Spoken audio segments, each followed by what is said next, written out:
वो आधे घंटे से इंतजार कर चुकी है, तो आपकी ज़ोरदार ताली से एक बार स्वागत किया जाए। सृष्टि देशमुख जी को शुभकामनाएं, बधाइयाँ देते हैं कि आपने इतनी सफलता प्राप्त की और भोपाल का नाम पूरे भारत में रोशन किया और ये दिखाया है कि भोपाल की लड़कियाँ सबसे ताकतवर होती हैं या नहीं? लड़कियों की आवाज़ नहीं है, अभी भी नहीं है।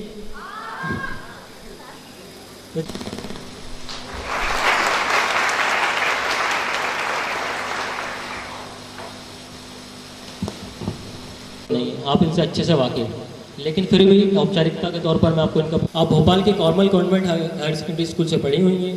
आपने 2018 में केमिकल इंजीनियरिंग से ग्रेजुएशन अपना पूरा किया। आपने पहले ही अटेम्प्ट में संघ लोक सेवा आयोग यानी यूपीएससी के अंदर सर्वप्रथम हम सृष्टि देशमुख जी को सुनेंगे। उसके बाद आपके सवाल कुछ बचते हैं तो हम सवाल लेंगे। उसके बाद अगर ऐसा लगता है कि आप मिलना भी चाहते हैं तो हम थोड़ा सा समय देंगे, लेकिन थोड़ा सा समय। तो मैं बिना किसी देरी करे आपको गौर किए हुए आमंत्रित करना चाहता हूँ सृष्टि देशमुख, आप सबको संबोधित करें। Good afternoon to everyone. सबसे पहले तो I would like to thank Vandana ma'am जिन्होंने मुझे यहाँ पे इनवाइट किया और आप सबसे आज बात करने का मुझे मौका मिल रहा है। So thank you so much ma'am. एक बात मैम से भी मैं अभी के बारे में सुनती थी कि वहाँ पर लेक्चर्स अच्छे होते हैं, ऑफिसर्स आते हैं, उनको सुनने का मौका मिलता है। तो और मैं थोड़ा दूर रहती हूँ तो मुझे कभी मौका नहीं मिला कि मैं यहाँ आऊँ और सारी फैसिलिटीज़ का मतलब उपयोग करूँ। तो आज वो मेरा जो सपना है, काश अभी सोचा था, वो आज पूरा हो गया है। तो आज पढ़ाई करके आज आप सबके बीच आने का मौका मिला। तो मेरी जर्नी के बारे में अगर कुछ कहूँ कि कैसे मैंने यूपीएससी की सिविल सर्विस जो परीक्षा है वो पास की और अच्छी रैंक हासिल की। तो सबसे पहले तो ये बता देती हूँ कि कोई भी यूपीएससी एस्पिरेंट जो पढ़ाई करता है, मैं भी वैसे ही हूँ, और उस वक्त ये लगता था कि बस लिस्ट में अपना नाम देख लूँ, है ना, कभी सब बस देख लूँ कि चलो एक कुछ सिलेक्ट हो गई हूँ। तो मेरे लिए भी एक बहुत अच्छा प्लेजेंट सरप्राइज़ था कि मैं अच्छी रैंक ले पाई। और उसके लिए ना केवल मम्मी पापा के आशीर्वाद और पूरे परिवार का साथ और कुछ खास दोस्त रहे जिन्होंने हमेशा मुझे मोटिवेट किया, और उसके अलावा कुछ टीचर्स, मेंटर्स जिनके मैं कांटेक्ट में रही। तो उन सबको मैं इस चीज़ का मैं कहूँगी जो कहते हैं श्रेय देना चाहूँगी मेरी सफलता के लिए। अब थोड़ा सा प्रिपरेशन पर आती हूँ। तो मैं ये आप मतलब है ना, सीरियस सेशन नहीं रहेगा, आप मुझसे इंटरैक्ट कर सकते हैं, आप मुझसे जो भी चाहे पूछ सकते हैं। पहले तो मैं अपनी तरफ से जितनी भी चीज़ें कवर करना चाहूँगी वो करती हूँ। तो पहले ये जानना चाहूँगी कि आप में से कितने लोग हैं जो यूपीएससी एग्ज़ाम देना चाह रहे हैं? ठीक है, और मतलब और भी आप दूसरी परीक्षाओं के लिए पढ़ाई करते होंगे, है ना। तो जब हम पढ़ाई करते हैं तो कुछ चीज़ें कॉमन रहती हैं, चाहे आप रेलवे की एग्ज़ाम दे रहे हो, चाहे आप गेट की एग्ज़ाम दे रहे हो, चाहे आप एसएसबी का फॉर्म भर रहे हो, यूपीएससी का। तो कुछ चीज़ें ना हमेशा कॉमन रहती हैं। तो वो जो कॉमन चीज़ें हैं आज उन पर हम थोड़ी सी बातचीत करेंगे। एक, हम लोग मध्य प्रदेश से हैं, हम सब लोग मध्य प्रदेश से हैं या बाहर से भी है कोई? मध्य प्रदेश से हैं। तो दो मैंने एक नेमोनिक सोचा था, एम और पी। तो I will talk about 2 M's and 2 P's। ठीक है, तो आपको याद भी रह जाएगी चीज़। ठीक है, तो पहले पी से स्टार्ट करते हैं। The first P is about productivity, कि कितना हम टाइम अपनी पढ़ाई को दे रहे हैं और उससे हम कितना आउटपुट ले पा रहे हैं, है ना। कई बार ऐसा होता है कि हम 10 से 12 मतलब है ना बिल्कुल गिन करके बैठे हैं, सुबह से इतना टाइम लगा रहे हैं, पर फिर भी अगर हम एंड में देखते हैं तो हम उतने टेस्ट सॉल्व नहीं कर पाते। क्या आपके साथ ऐसा हुआ है? तो ये चीज़ का प्रॉब्लम है, मेरे साथ भी होता था ऐसा ही। ये प्रोडक्टिविटी की प्रॉब्लम है, टाइम हम उतना लगा रहे हैं पर उतना रिजल्ट नहीं मिल पा रहा है। तो उसके लिए तो एक चीज़ ये की मैंने कि जितने भी डिस्ट्रैक्शन हमारे एनवायरनमेंट में होते हैं, जैसे कि हमारा फ़ोन सबसे बड़ा, उसका जो यूट्यूब का ऐप है, उससे जो रिकमेंडेड वीडियोस में हम चले जाते हैं, उन चीज़ों को थोड़ा सा मैंने कम किया। उसके अलावा और भी जितनी चीज़ों में हम इन्वॉल्व रहते हैं इंटरनेट पर पढ़ाई के अलावा, उनको मैंने थोड़ा सा लिमिट करने की कोशिश की। और दूसरी चीज़, कहीं ना कहीं अपने आप को एक थोड़ा सा टाइम टेबल में बांधने की कोशिश की। हमारा हर दिन अलग होता है ना। कभी किसी दिन पढ़ने का मन करता है, कभी किसी दिन पढ़ने का मन नहीं करता है, लेकिन फिर भी हमको एटलीस्ट 5 to 6 आवर्स मैं कहूँगी, अगर आप किसी भी एग्ज़ाम की तैयारी कर रहे हैं माफ़ कीजिएगा, आप लोग पीछे बैठे हैं, मैं आपको देख नहीं पा रही हूँ, बट तो किसी कोई भी एग्ज़ाम जो है वो 5 to 6 आवर्स आपको रोज़, मतलब मैं कहूँगी कंसिस्टेंटली आपको देने की ज़रूरत है ना। और उसके लिए आप अपना एक कुछ छोटा सा रूटीन, भले ही सोने के पहले आधा घंटा अपना दिन जो है दूसरा वो आप प्लान कर लीजिए, क्योंकि हर दिन नया होता है। अगर एक दिन आप टाइम टेबल बना दिया, यहाँ से यही करूँगा, और एक वीक आप सोचो कि फॉलो हो जाए, तो मुझसे वो फॉलो नहीं हो पाता था। तो मैं ये करती थी कि सोने के पहले थोड़ा सा आधे घंटे में कल क्या क्या टॉपिक्स पढ़ने हैं, क्या क्या चैप्टर्स कवर करने हैं, वो सब एक बार मैं लिख लिया करती थी। एक ये कहना चाह रही हूँ प्रेपरेशन की। तो प्रेपरेशन में अगर यूपीएससी स्पेशली बात करूँ तो मेरे पूरे प्रेपरेशन के 2 इम्पॉर्टेंट पिलर्स रहे। एक था करंट अफेयर्स।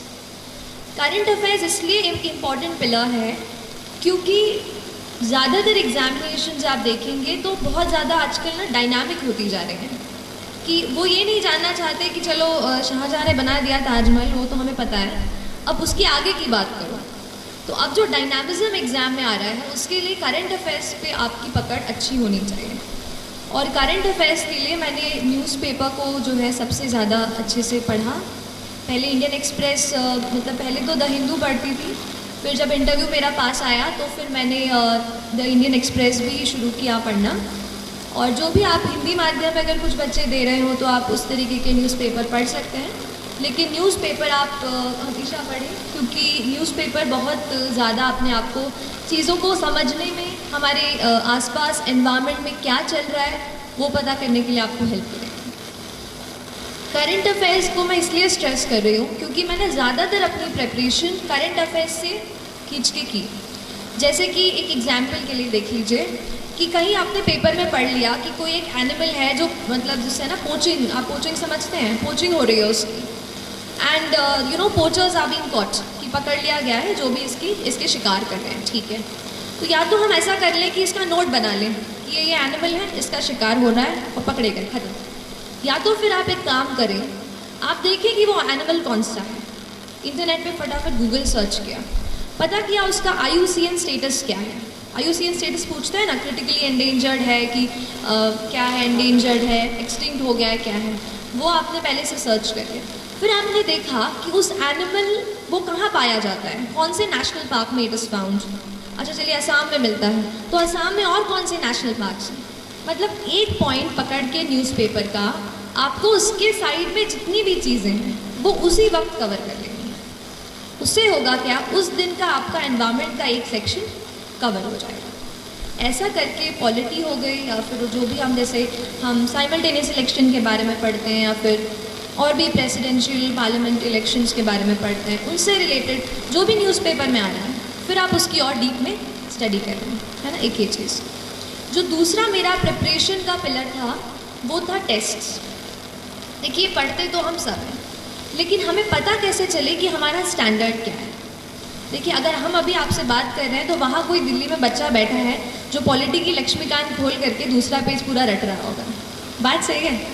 तो वो जो है ना, टाइम का हमेशा याद रखिए, टाइम हमेशा याद रखिए कि आपका टाइम सबसे ज़्यादा ज़रूरी है। अगर आप अपना वक्त निकाल कर इस पढ़ाई को दे रहे हैं, हमारे लाइफ के हम कलरफुल यूथ के ईयर्स अगर हम पढ़ाई को दे रहे हैं तो अपना 100% दीजिए। और टेस्ट्स आपको ये बताएंगी कि आपका स्तर क्या है प्रेपरेशन का। तो जो भी टेस्ट्स हों, चाहे भोपाल में, चाहे अगर आप दिल्ली से कोई फ़ोटोकॉपी मंगवा सकें, या जिस भी परीक्षा की आप तैयारी कर रहे हैं, ऑनलाइन अगर आपको कहीं टेस्ट्स मिलता है तो आप अपने आप को जांचते रहें। हर रोज़ 10 से 20 सवाल MCQ, या अगर रिटन हो तो मैं 1-2 आंसर्स रिटन, जो बड़े अपने सब्जेक्टिव आंसर्स थे, वो मैं 1-2 रोज़ लिखा करती थी। तो उससे मुझे आइडिया होता था कि मैं किस स्टैंडर्ड का लिख रही हूँ और क्या उससे मेरा कुछ चांस है सिलेक्शन का। तो ऐसा अपने आप को आप जांचते रहिए। तो हमने 2 पीस कवर कर लिए है ना। पहला पी कौन सा था? अच्छा, मतलब आप सुन रहे हैं मेरी बातें, अच्छी बात है। दूसरा था प्रिपरेशन। अब थोड़ा सा पी हो गया है तो M की बात कर लेते हैं। एक M मैंने जो हमें दिमाग में चीज़ जो है हमारे पुश करता है। अच्छा, इसके पहले मैं M की तरफ आऊँ, एक चीज़ बताऊँगी कि किसी भी एग्ज़ाम की जब हम प्रिपरेशन करते हैं उसके 2 पहलू हैं। एक, आप क्या पढ़ते हैं, कौन सी किताबें पढ़ते हैं, कितने टेस्ट लगाते हैं, कितने घंटे देते हैं, ठीक। दूसरा है एग्ज़ाम में कि आप मेंटली क्या सोचते हैं, क्या आप कॉन्फिडेंट हैं कि आप एग्ज़ाम क्रैक कर सकते हैं, आप साइकोलॉजिकली कितने स्ट्रांग हैं कि आपका मन नहीं कर रहा है उठने का पर फिर भी आप उठते हैं। वो चीज़ है आपका मेंटल करेज, और उसको आपको बिल्ड करना बेहद बेहद ज़रूरी है। मैं कहूँगी 60% ये मेंटल करेज है और ये 40% जो पढ़ाई है। तो उस मेंटल करेज को बिल्ड करने के लिए 2 एम हैं। एक है माइंडसेट, कैसा आप अपने दिमाग को ट्रेन करते हैं। देखिए एक बात होती है, जैसे आप खड़े हैं वहाँ पर, चलिए आपको नहीं कह रही, जैसे हम कभी पढ़ते हैं तो हमें लगता है कि आज मैं बहुत थक गई हूँ, आज बिल्कुल पढ़ने का मन नहीं है, अब तो पढ़ ही नहीं पाऊँगी। तो ये क्या है, आपका दिमाग आपको बोल रहा है कि आप नहीं कर सकते, आप नहीं कर सकते। हम अपने दिमाग से कई बार कंट्रोल हो जाते हैं। हमें करना ये है कि हमें अपने दिमाग को कंट्रोल करना है। हमें उसको बताना है कि नहीं, आज अगर मैंने सोचा है कि मुझे ये चैप्टर कंप्लीट करना है तो मैं करके रहूँ। तो आपको अपने दिमाग को कंट्रोल करना होगा, ठीक है। जब तक हम अपने माइंड को, अपने हार्ट को नहीं एक जगह फोकस कर पाएंगे, तब तक हम अच्छे से फोकस नहीं कर पाएंगे। तो ये चीज़ आप अपने आप को ज़रूर बताते रहिए। और जो दूसरा एम की मैं बात करती हूँ वो है मोटिवेशन।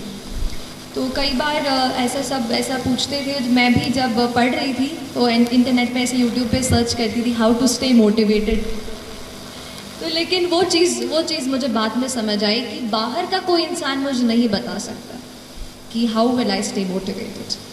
तो फिर थोड़ा अंदर मुझे झांकना पड़ा और तब मुझे समझ आया कि मैं कैसे मोटिवेट हूँ। तो फिर जब आपको मन करे ना कि आज तो हो गया, आज बहुत पढ़ाई कर ली, तब अपने आप से पूछो कि ऐसा क्या है जिसने मुझे पुश किया कि मैं ये करियर चुनूँ। ऐसा क्यों है कि मैं एसएसबी के एग्ज़ाम के लिए बैठ रही हूँ या बैठ रहा हूँ। Why is it. अगर आपका वाई तगड़ा है ना तो आप पूरी जर्नी से अच्छे से निकल जाओगे। इसलिए अपने वाई को, why do you want to join the civil service, why do you want to clear this exam, that is very very important. So don't start कि अगर करूँगा तो अच्छा वो मिल जाएगा, प्रेस्टीज मिल जाएगी। अगर आप प्रेस्टीज को सोच कर अगर आप सिविल सर्विस का एग्ज़ाम देने जा रहे हैं तो माय डियर फ्रेंड्स, ज़्यादा दिनों तक वो आपको मोटिवेट नहीं रख पाएगा। मोटिवेशन आपको कहीं ऐसी जगह से आना चाहिए कि अगर आप कहीं जा रहे हो, किसी बच्चे को देखते हो, किसी दुकान पर काम करते हो, तो क्या आप ये सोचते हैं कि वो बच्चा वहाँ पे नहीं होना चाहिए, वो बच्चा अभी स्कूल में होना चाहिए। क्या हम कुछ कर सकते हैं अपनी पढ़ाई से? क्या हम किसी ऐसे पोजीशन पे पहुँच सकते हैं कि उस बच्चे को वहाँ से निकाल कर स्कूल में भर्ती करा दें? तो ये चीज़ आपको मोटिवेट करनी चाहिए। जिस दिन आप सोसाइटी से जुड़ने लगेंगे और समझने लगेंगे कि कुछ और लोग हैं जो अनफॉर्चुनेट हैं, हम बहुत लकी हैं और हम उनकी मदद कैसे करें, तो फिर बहुत जर्नी जो है ना आसान हो जाती है। तो एक ये चीज़ मोटिवेशन की थी कि आप खुद अपने आप को मोटिवेट करिए। मैं लकी रही कि मैं मम्मी पापा के साथ रहकर, घर में रहकर पढ़ाई की मैंने। तो जब भी कभी बोर होती थी, मम्मी से बातचीत कर लेती थी किसी टॉपिक के बारे में। आप भी अपने मम्मा से, पापा से या डियर फ्रेंड, आपके भाई बहन जो भी हों, उनसे इस बात का डिस्कशन करें। और इसके अलावा डी स्ट्रेस भी हूँ। और एक और बात मैम से बात करते हुए मुझे याद आई कि मुझे ज़रूर आपसे शेयर करनी चाहिए, वो है हमारा न्यूट्रिशन और हमारा पूरा जो न्यूट्रिशन हम लेते हैं। देखिए हमारा दिमाग, आपने पढ़ा होगा ना साइंस में, कितना % वाटर होता है? Our brain is what %, how much % is it water? 70%, yes. So close to 70% of our brain is just water. और अगर हम वाटर ही, पानी ही नहीं पियोगे तो कैसे पढ़ाई होगी? इसलिए हमेशा आपको हाइड्रेटेड रहना है। पढ़ाई के बाद जूस, अच्छा चाय कॉफ़ी नहीं है, जूस एंड अच्छा पानी, या तो जूस नहीं हो तो पानी, प्लीज़ हाइड्रेटेड रखिए अपने आप को। अपने टेबल पे हमेशा ये चीज़ रखिए। और दूसरी चीज़ है न्यूट्रिशियस फूड। तो मैम तो बिल्कुल मम्मा जैसे रखती हैं आपको, तो आप बिल्कुल न्यूट्रिशियस फूड लेते रहिए जहाँ भी आप रहते हैं। प्लीज़ आप अगर हॉस्टल में रहते हो तो प्लीज़ अपने आप को कभी भी वो मत कीजिए, क्योंकि हमारी बॉडी जब स्ट्रांग होगी ना तभी अपन अच्छे से हेल्दी होकर पढ़ पाएंगे। तो don't compromise on that front. और इसके अलावा एक चीज़ और कहना चाहूँगी यूपीएससी के कॉन्टेक्स्ट में थोड़ा स्पेसिफिकली, कि 2 चीज़ें सबसे ज़्यादा आपको पूरे इसमें मार्गदर्शन देंगी। पहली चीज़ है यूपीएससी का सिलेबस। बड़ा क्लीशेड लगता है ना, हर कोई बोलता है सिलेबस सिलेबस, पर वही सबसे ज़्यादा ज़रूरी है, क्योंकि सिलेबस में लिखा हर एक वर्ड उससे एक 15 मार्क का सवाल बन सकता है, जो आपकी रैंक को यहाँ से यहाँ ले आए। तो आपको हर जो वर्ड यूपीएससी सिलेबस में या जिस भी एग्ज़ाम की आप तैयारी कर रहे हैं वो लिखा है, आपको हर इसके अलग से, मतलब मैंने ये कोशिश की कि जो भी नोट्स मैं बना रही हूँ मैं खुद बनाऊँ, और जो भी रिसोर्सेज से, भले ही ऑनलाइन रिसोर्सेज से हो या स्टैंडर्ड बुक से हो, उनसे मैं पढ़ूँ और खुद अपने हाथ से नोट्स बनाऊँ। जब मैं लिख लेती थी अपने हाथ से तो मुझे वो प्रोसेस करते हैं ना, इन्फॉर्मेशन अच्छे से प्रोसेस हो जाती है। तो हर एक का अपना अपना तरीका होता है, आप अपना तरीका पहचानिए कि आपको कैसे वो चीज़ समझ में आ रही है ना। और इसके अलावा मेरे ख्याल से मैंने, हाँ, जो दूसरी चीज़ मैं कह रही थी, यूपीएससी के प्रीवियस ईयर के पेपर्स, वो भी बहुत ज़्यादा ज़रूरी है। कोई भी आप सॉल्व कर रहे हो, पहले तो आप 5-7 साल के अपने प्रिंट करा के अपने पास रख लो कि ये पेपर्स हैं, ये क्वेश्चंस हैं, चाहे प्रीलिम्स का हो चाहे मेंस का हो। हर बार उसको देख लो हर दिन और समझो कि किस स्टैंडर्ड के क्वेश्चंस आपसे पूछे जा रहे हैं, है ना। तो ये 2 चीज़ें आपके अल्टीमेट मार्गदर्शक हैं। बाकी तो आप अपनी, मतलब ये है ना कि मैं जो आज बोल रही हूँ ना आपके सामने खड़े होके, ये कुछ चीज़ें मैंने किसी से सुनी है, कहीं पढ़ी है, कहीं यूट्यूब पे कोई टॉपर का वीडियो देखा और शायद वहाँ से सीखी हूँ। तो ये कोई मेरी, मतलब मैंने ऐसे बिल्कुल, है ना, अलग कुछ ऐसा मैं बता वो ऐसा नहीं है। जो भी प्रिपरेशन मैंने की उस पर ही बता रही हूँ कि हम सीखते हैं, इसलिए आप खुद अपनी स्ट्रैटेजी, आप अपने आप को पहचान कर अपनी स्ट्रैटेजी खुद बनाइए। मुझसे एडवाइस लीजिए, लेकिन आप वही कीजिए जो आपको लगता है कि आपके स्ट्रेंथ और आपके वीकनेस के हिसाब से काम आएगा, है ना। यहाँ पे एक चीज़ मेरे दिमाग में आ रही है, वो है प्लानिंग की। प्लानिंग और अपने नोट्स का ऑर्गेनाइजेशन बेहद ज़रूरी है। अगर आप एग्ज़ाम, आपको डेट जैसे पहले आ जाती है, यूपीएससी की डेट 1 साल पहले आ जाती है। जैसे 1 साल पहले जब मैं दे रही थी तब पता चल गया था कि अगले साल 2 जून को पेपर होने वाला है प्रीलिम्स का, ठीक। तो ऐसे डेट आ जाती हैं पहले, तो आप अपने एग्ज़ाम के डेट के हिसाब से अच्छे तरीके से पूरी चीज़ों को आपको प्लान कर लेना है कि कौन सा टॉपिक मेरा कौन सा स्ट्रेंथ है। जैसे मुझे पॉलिटी बहुत पसंद था और ज्योग्राफी बहुत बोरिंग लगता था, तो ज्योग्राफी को मैंने किसी तरीके से हर रोज़ उसको एक चैप्टर करके उसको करती थी। पॉलिटी में एक साथ ज़्यादा भी पढ़ लेती। तो ऐसा आप अपना खुद का स्ट्रेंथ पहचानो कि किस टॉपिक के साथ आप ज़्यादा टाइम स्पेंड कर सकते हो या किसके साथ कम, उस तरीके से उसको कवर करने की कोशिश करें। और तो अभी ये तो मैंने ब्रॉड टच कर दिया है। इसके अलावा जो भी आपको सवाल मुझसे पूछने हैं आप पूछ सकते हैं। जब हम आंसर लिखते हैं तो हमारे अंदर क्या अप्रोच होनी चाहिए आंसर लिखते टाइम, क्योंकि हमारे पास बस 9 से 10 मिनट का समय रहता है आंसर लिखते समय, तो क्या क्या इंग्रेडिएंट्स हमें उनमें डालने चाहिए जिससे हमारा एक आंसर है वो अच्छा आंसर बने। Towards the end? Yes. So yes, answer writing बहुत ज़्यादा ज़रूरी है। अच्छा हुआ पूछ लिया, मुझसे मिस हो गया था, थैंक यू। आंसर राइटिंग किसी भी एग्ज़ाम का तो मतलब कह सकती हूँ, लेकिन यूपीएससी एग्ज़ाम के लिए बहुत ज़्यादा ज़रूरी है आंसर राइटिंग। एंड जैसा कि आपने सही कहा कि 9 मिनट मिलते हैं, और ऑप्शनल का पेपर ले लूँ तो अगर थोड़ा हायर मार्क का हो तो 14 मिनट मिलेंगे। ऐसे 9, 11, 14 इतने ही मिनट मिलेंगे एक आंसर को लिखने के, depending on the word limit. तो उसको कैसे लिख पाएँ? अगर आप सोचें कि मैं बिना प्रैक्टिस करके ना उधर ही कोई कर लूँगा टाइम पर, तो सच में नहीं हो पाता है। मुझसे तो मैं आधा घंटा ले लेती थी एक आंसर लिखने के लिए शुरुआत में, है ना। और मेरे ख्याल से आपके साथ भी ये चीज़ हुई होगी कि आधा घंटा क्वेश्चन लेके टाइम स्टॉप वॉच अच्छे से ऑन करके बैठे और लग गया आधा घंटा, तो ये होगा। तो लेकिन प्रैक्टिस की ज़रूरत है। तो पहले आप अपना नॉलेज बेस बना लो। जैसे मान लो आप किसी पॉलिटी का मान लीजिए आप आंसर आज लिखने का सोच रहे हैं, पहले आप उसका नॉलेज बेस बनाइए कि अच्छा ये मैंने पढ़ रखा है। उसके बाद आप आंसर क्वेश्चन को अटेम्प्ट कीजिए। तो क्वेश्चन को अटेम्प्ट करके कुछ ऐसी चीज़ें मैं आपको बताती हूँ जो मैंने उसमें डाली और शायद मुझे लगता है कि उससे अच्छे मार्क्स मिले। कोई भी आंसर अगर केवल जैसे शुरू किया, थोड़ा सा बताया, और वो है ना एक स्टैंडर्ड फॉर्मेट की introduction, then body, then conclusion, ये तो हम लिखते ही हैं। इसके अलावा आप अपने आंसर्स में कुछ फैक्ट्स कोट कर सकते हैं। जैसे कि हम न्यूज़पेपर पढ़ते हैं तो नहीं पढ़ते हैं कि 50% of the Indian population is this, कुछ भी ऐसा डेटा रहता है, जीडीपी का डेटा रहता है और कुछ, तो ऐसे फैक्ट्स जो हैं आप कोट कर सकते हैं। This is 1। नंबर 2, कोई भी कमिटी की रिपोर्ट ऐसे आता है कि जैसे अभी आया था कि justice B N Srikrishna की रिपोर्ट आई थी, है ना, प्रिवेसी को लेकर के, राइट टू प्रिवेसी को, तो वो एक रिपोर्ट मैंने आंसर में कोट की थी।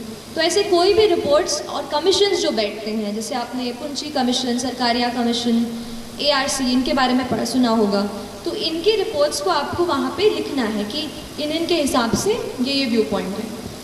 कुल मिला के बात ये है कि हमारा व्यू पॉइंट तो ठीक है, पर हमारे व्यू पॉइंट को एक्सेप्टेबल बनाने के लिए हमें किसी का सहारा लेना पड़ेगा। तो हम उस फैक्ट का सहारा लेंगे या उस कमिटी का सहारा लेंगे, तो हमारी कही हुई बात ज़्यादा एक्सेप्टेबल साबित होगी। आप समझ रहे हैं? तो ये फैक्ट, कमिटी, इसके अलावा आजकल इंडेक्स बहुत आते हैं, जैसे आपने ease of doing business index सुना होगा, है ना। गवर्नमेंट भी उस पर काफ़ी स्ट्रेस कर रही है कि ईज़ ऑफ डूइंग बिजनेस पे हमारी रैंकिंग और अच्छी हो जाए। तो आप उन इंडेक्सेस को पढ़िए, जैसे एनवायरमेंटल प्रोटेक्शन इंडेक्स आता है, ऐसे, तो इनको भी आप अपने आंसर्स में कोट कर सकते हैं। And as far as time is concern, तो मैंने एक स्टॉप वॉच खरीदी थी छोटी सी, और बस फिर आंसर्स लिख करके अपना टाइम ऑन करके बार बार प्रैक्टिस करती थी।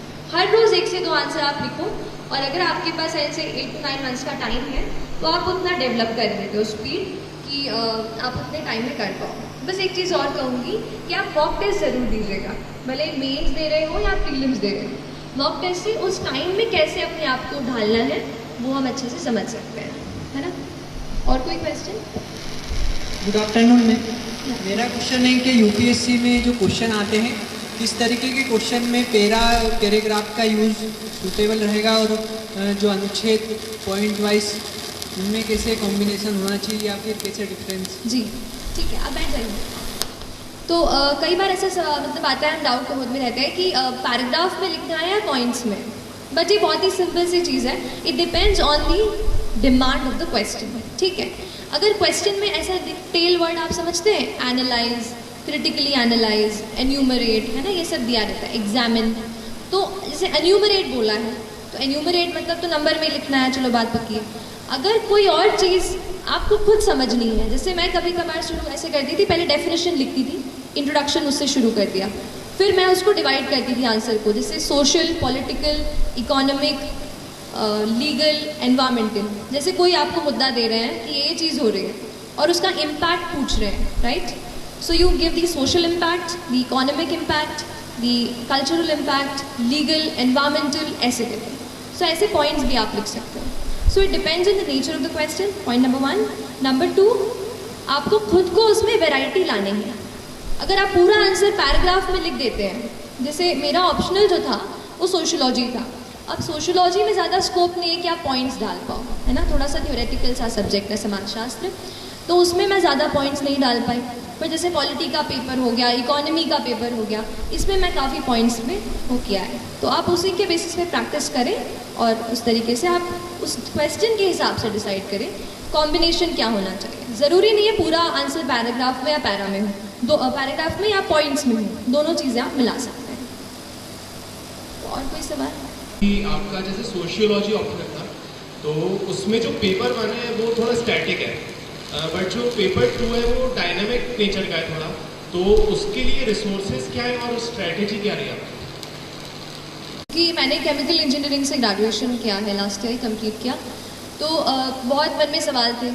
अब मेरे साथ ऐसा था कि ऑप्शनल में केमिकल इंजीनियरिंग अवेलेबल नहीं था, तो I had to choose something else. तो मैंने पहले सोशियोलॉजी चूज़ किया और उसकी किताबें पढ़ी, लगा यार इंटरेस्टिंग है, पढ़ते हैं।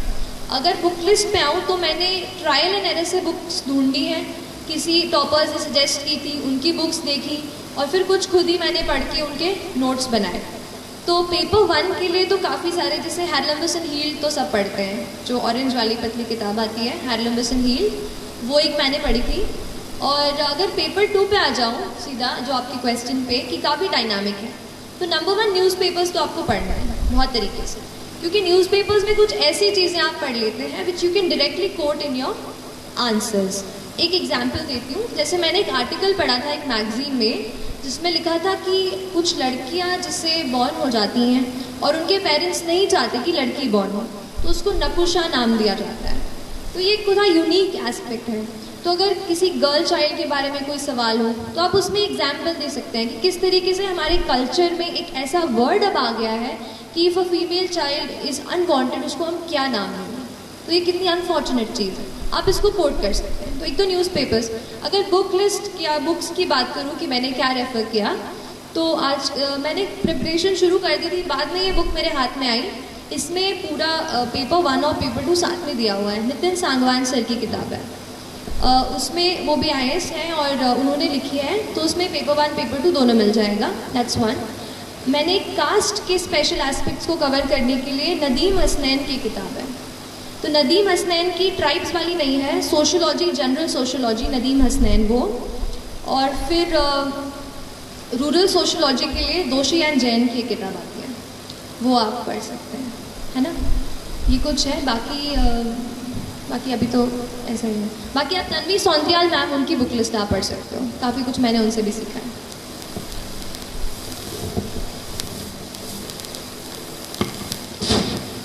Good morning ma'am. तो क्या आप बता सकते हैं कि आपने सोशियोलॉजी कैसे ऑप्शनल सेलेक्ट किया? क्योंकि हम इंजीनियरिंग फील्ड से करते हैं और कहीं भी कनेक्शन नहीं है सोशियोलॉजी पॉलिटिक्स या किसी से। फिर आपने कैसे डिसाइड किया कि चलो सोशियोलॉजी चूज कर लेते तो मैं इसमें सही कर पाऊंगी, स्कोर कर पाऊंगी? ठीक है, बैठ जाएगा। तो कैसे चूज़ किया, जैसे मैं ये टच कर ही रही थी अभी पिछले सवाल में कि केमिकल इंजीनियरिंग नहीं था ऑप्शन में, ठीक है, तो मुझे कुछ और ही चुनना था। अब केमिस्ट्री ना बहुत अलग हो जाती है केमिकल इंजीनियरिंग से, तो फिर मैंने कुछ ऐसा सब्जेक्ट 2 मेरे दिमाग में थे, one was political science, the other was sociology. So I bought the books of both the subjects. Initial जो बुक्स होती हैं वो दोनों सब्जेक्ट्स की मैंने खरीदी। आपको भी अगर डाउट आ रहा हो ऑप्शनल में, तो आप 2-3 आपको डाउट आ रहा हो उसकी किताबें आप ले लो, जो बेसिक उसकी बुक्स हैं उनको आप एटलीस्ट एक वीक के लिए पढ़ो। उसके बाद आपको खुद समझ में आ जाएगा कि कौन सा सब्जेक्ट है जिसके साथ में सबसे ज़्यादा टाइम बिता सकता हूँ। क्योंकि ऑप्शनल जो है, जैसे UPSC में 500 मार्क्स का है, तो it really makes a change to your score. तो ऐसा ही सब्जेक्ट चूज़ कीजिए विच यू इन्जॉय रीडिंग, जो आपको एक बर्डन ना लगे, है ना। कोई ट्रेंड्स पे या कितना स्कोर कर रहे हैं टॉपर्स, ये सब पे मत जाइए। आपका पर्सनल इंटरेस्ट है, उसके बेसिस पर ही आपको ऑप्शनल चूज़ करना है ना। तो बेसिक बुक्स पढ़िए और थोड़ा एफर्ट ज़्यादा डालना पड़ेगा, अगर इंजीनियरिंग के अलावा हो तो थोड़ा डालना पड़ेगा, पर कोई बात नहीं, है ना। किसने कहा था कि चीज़ें सब आसान होंगी लाइफ में, तो करनी पड़ती है यार। लेकिन सच बताऊं तो अगर आप थोड़ा सा एफर्ट डालते हैं ना, तो सच में चीज़ें जो है ना, एक ये चीज़ भोपाली वाली कनेक्शन वाली बात बता रही हूँ कि हम भोपाल में रहते हैं, दिल्ली नहीं जाते। मतलब मैं दिल्ली नहीं गई हूँ प्रेपरेशन के लिए, मैंने इंटरव्यू देने के लिए, उसकी प्रैक्टिस करने के लिए दिल्ली गई थी। तो अपन नहीं सोचते हैं कि दिल्ली वाले कुछ अलग पढ़ते होंगे और बहुत सारा पढ़ते होंगे और अपना हो पाएगा कि नहीं। तो ऐसे सवाल मेरे मन में भी थे लेकिन फिर भी कहूँगी कि थोड़ा अपने आप को बांधो, थोड़ा डिसिप्लिन में रहो, थोड़ा सा मोटिवेट रखो, दृढ़ निश्चय रखो, और बड़ा सपना देख लिया है ना तो अपने आप को उसमें पूरा झोंक दो। सोचो कि अब लाइफ में और कुछ नहीं है, जब तक ये नहीं करूँगी ना, ये करूँगा नहीं ना, तब तक कुछ नहीं होने वाला मेरा, ना मेरा ना किसी और। तो उस तरीके का एटीट्यूड, एक फायर, एक वो पैशन अपने आप में आपको जगाना पड़ेगा। That passion will drive you and that passion will take you places. और अगली बार जब मैं यहाँ पर, आप नहीं मैं नहीं, आप जब यहाँ पे खड़े होंगे तो मुझे ज़रूर बुलाना, ठीक है? ठीक है, तो जो भी सुन रहे हो प्लीज़ आप लोग अच्छे से करनी है। और जब आप यहाँ पे मैडम आपको फ़ोन करके बुलाएं कि बेटा आओ, चलो आप भी बताओ यहाँ पे, तो ज़रूर मुझे भी बताना है। ऐसे ही मतलब ये कहना चाह रही हूँ कि उतनी फायर आपके अंदर होनी चाहिए। ड्रीम बिग, है ना, बड़ा सपना देखने से बिल्कुल मत डरो। लाइफ सबकी चैलेंजिंग होती है, किसी को फाइनेंशियल कंस्ट्रेंट्स होते हैं, कुछ इमोशनल कंस्ट्रेंट्स होते हैं, मेरे साथ भी ऐसी चीज़ें थी। लेकिन फिर भी जब आपने ठान ली है वो चीज़, तो फिर आपका कहते हैं ना कर्तव्य बनता है कि अगर ठान लिया है तो फिर या तो ठानो मत, या तो अगर यहाँ बैठ गए हो ना तो एग्ज़ाम क्रैक करके ही मानो, ठीक है। तो एक ये वो अपना एक ड्राइव, डिटर्मिनेशन अपने साथ रखो, ठीक है। और कोई सवाल? में सबसे जरूरी स्टेप होता है कि हम उसको चेक करवाएं या करें। तो हम भोपाल में ही आंसर राइटिंग करें तो उसको चेक कैसे करें, क्योंकि हर कोई दिल्ली नहीं जाता। ठीक है, तो मैम क्योंकि इंडिपेंडेंट प्लेटफॉर्म है, आपने सुनी होगी, वहाँ पर मैं आंसर्स अपने डालती थी, है ना। क्योंकि यहाँ पे अगर कोई टीचर नहीं मिल रहा है, कोई मेंटर नहीं मिल रहा है जो चेक कर रहा है, तो वहाँ पे फेलो एस्पिरेंट्स होते हैं जो अपने वहाँ पे डालते हैं। आप उनके आंसर रिव्यू करो, वो आपके आंसर रिव्यू करेंगे। ऐसे ही करके मैं सीखी हूँ। शुरू में जब क्योंकि लगता नहीं था कि इतनी बड़ी टेस्ट सीरीज़ खरीदूंगी और उसको सच में यूज़ भी कर पाऊंगी कि नहीं। तो जब तक आप उस स्टेज पर पहुंच रहे हैं, आप ऐसे ऑनलाइन फोरम्स का यूज़ कर सकते हैं। इनसाइट्स ऑन इंडिया एक है, दूसरा IAS बाबा आपने सुना होगा UPSC के लिए वो, और तीसरा फोरम IAS। ऐसे करके मैंने 3 वेबसाइट से मैं जुड़ी रही और उन पे आंसर्स मैं अपने डालती रही, है ना। तो वो चेक करते हैं, आप किसी का चेक कीजिए उनको अपने। और होता क्या है, आंसर्स की बात निकली है तो बताती हूँ, खुद के आंसर में हमें गलती नहीं दिखाई देगी, दूसरे के आंसर में हमें फटाक से गलती समझ में आ जाती है कि ये ना इसने ये चीज़ सही से नहीं लिखी है। तो आप दूसरों के आंसर्स चेक करो और उनको आपके करने दो, तो यू विल बेटर अंडरस्टैंड कि where are you making a mistake.